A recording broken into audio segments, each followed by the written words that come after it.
Olympics in 2009 was quite interesting. You know, we were an Olympic city. You know, we had our own Olympic flame, and that cauldron there is sitting in a city council yard somewhere. Okay, so I'm going to get that out, and when I do a big Olympic launch on the 6th of June, Monday the 6th of June, I'm going to get that, stick my Zippo lighter on the top. I don't know, being facetious, but you know, it's about getting that, winding that somewhere. It went to a park for a while, and then it disappeared, and it's now in storage. You know, we were an Olympic city. Why isn't there a plaque up on the Walker Stadium saying it was an Olympic stadium? I don't know. So they're part of the things we're going to do in 2012. Yeah. So we've got these. This is Chris and Sam. They were involved in. They were the first ones signed up to the Journals project. Again, they're involved in WAVE, and they'd come through the Children's Council that were involved in and stuff like that. The cyclists. This guy here. I tell you what. This man here. I got a picture of him and my two boys. Yeah, this fella here. I think he had something like 8 gold medals. He won 4 at the games. You know. He's won 8 Olympic gold medals. It was a Special Olympics, but that is part of the Olympic family. His dad had the biggest smile you've ever seen. I can still remember it now. It was amazing, yeah? And through Leicester, there were people walking along. Actually, and it's really weird. You'll see there's an orange T-shirt there. The boys got orange hats on. Orange T-shirts for the volunteers. I can remember walking through Leicester now. Anyone dressed in orange, and people would be going up, shaking their hands. And I can remember people getting goosebumps now. I can remember people waving at coaches or people from Scotland that had come down with their mascots and stuff. That's what we're going to recapture next year for 2012. Yeah, not because any of those activities are going on in Leicester, but it's about that Olympic effect that we can piggyback off the back of around community issues and stuff. Now this is the Phoenix Square where we do a lot of our stuff. So you can see here we've got like little screens where we run the documentary club that I set up, we run the documentary film festival. This is the reception where the 2 big cinemas are, so this is where we run our media centres. Yeah, I'm involved in the bike film festival, it's the 9th bike film festival this year. Again, it's just another way of getting people to come and get involved in what they do with marketplaces. Someone spent £21.5 million on that. Yeah, and as I said, they built the toy and they run out of batteries, which is the people, because they had no flyers. Yeah. Getting people to come to somewhere which is geographically out of the way, you know. So it's about using it and encouraging people to come in. We're going to be the largest independent media centre in the UK, part of Jennifer's Media 2012 projects. I'm sure she's told you about this. This digital media backbone. So that's why that's one of the reasons we're coming to talk to you guys about what you can do in 2012. Yeah, we won't be the largest independent media centre in the UK. It'll be the largest one in the world. Yeah. Okay. Now the interesting thing was, when we went and spoke at Manchester to the Media 2012 guys, they're all thinking about citizens journalism and community media for the Olympics and the Paralympics. I started back over here in 2008 and covered the Special Olympics, and we've been doing Sky Ride, bring people together, then we've been doing the Mela, then we're doing Pride, yeah, we've been doing the Leicester Marathon, all practising. Yeah? So suddenly by the time it gets to the Olympics, we'll be doing stuff during the 2 weeks of the Olympics and running community villages in the cultural quarter and during the Paralympics. But for me, the really interesting one is not the Olympics, it's the Paralympics. But because we're doing stuff with the Special Olympics and all of the disability stuff we've got through our news agency, DZine, the Paralympics one, yeah, will be the first media centre ever to put out content about disabilities and Paralympians, and everybody who creates that content will have a disability themselves.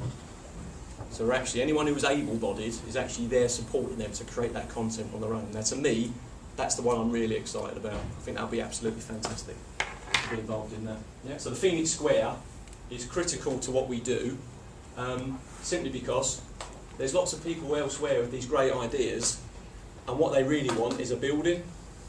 Someone plonked it on our doorstep.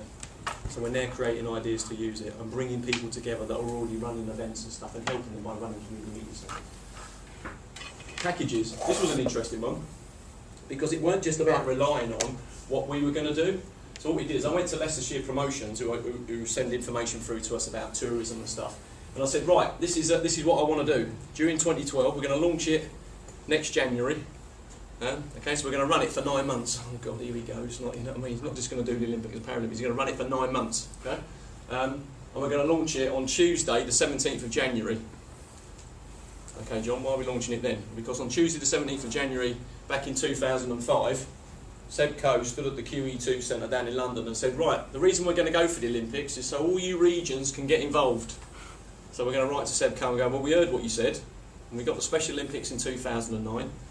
So from one Olympic city to you, good luck, mate. Would you like to come and see us?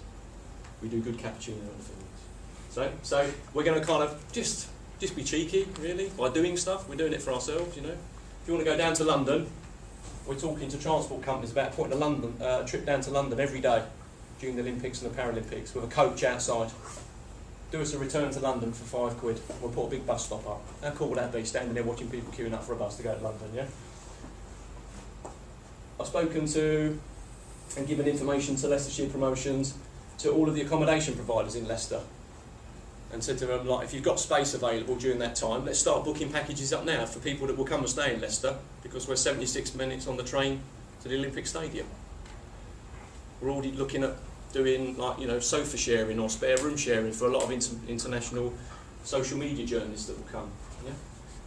I've been to all the providers of the office space upstairs at the Phoenix and said to them, if you've got any office space that's available from Easter 2012, I'll block book the lot. And we'll offer it out to all of the journalists that went to Vancouver and who went to Beijing, or coming from Sochi or coming from Rio to do stuff. Yeah? And then what we do is every night we'll have a big party. It'll be great. Why not? Why are you doing this job? Why don't we do it? We've got a big building, we've got the ability to organise events like that. Yeah? We've got all these things here, it's just about building things and moving them together, yeah? So the community reporters are then part of that, you know? That you guys could do that here in Birmingham. So someone then says to me, right, John, but they're thinking of doing a media hub at DMU, or they're thinking of doing a media hub at the University of Leicester. Well, that's good, because there's 3 sites then, isn't there? But they're not, why does that have to be competition? There's more than enough people to go around. I can't get 2012 community reporters all sitting in the Phoenix at the same time.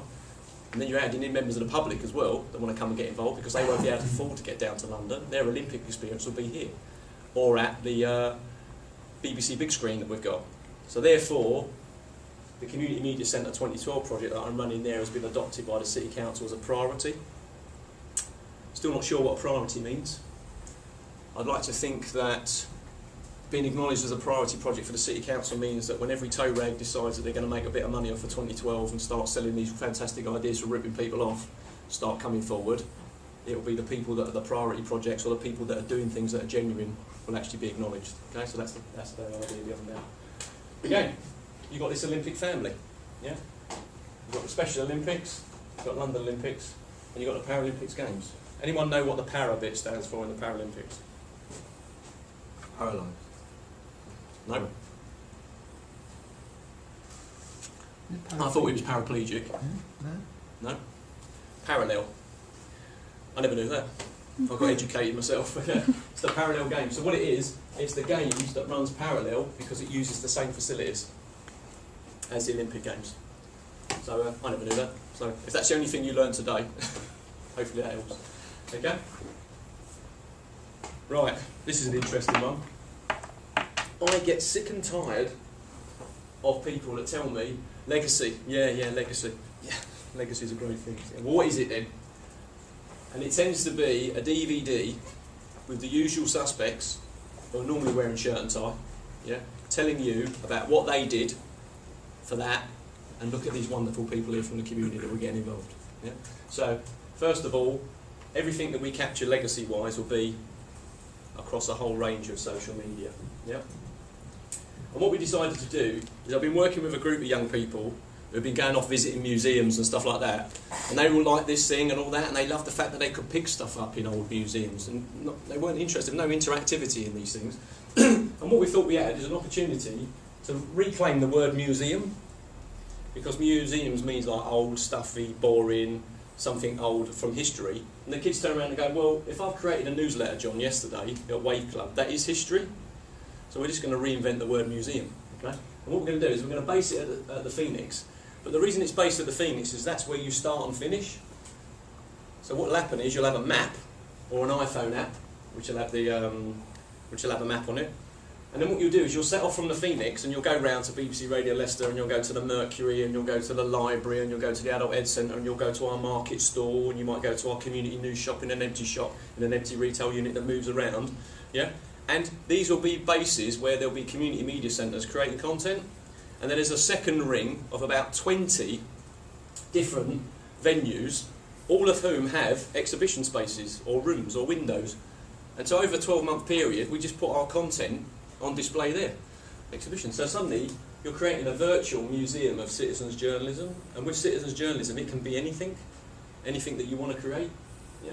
And what we encourage people to do is when you look at the Citizens' Eye website, which I'll show you the homepage in a minute, we've got this big green Submit New button.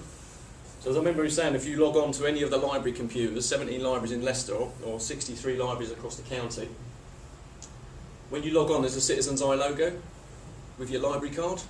So you can just click the green button, yeah, and it comes up and you put your name, your email address, you can attach a photo if you want, write something and it comes through to the editors, Citizens' Eye. So it's all about encouraging people to create their own content.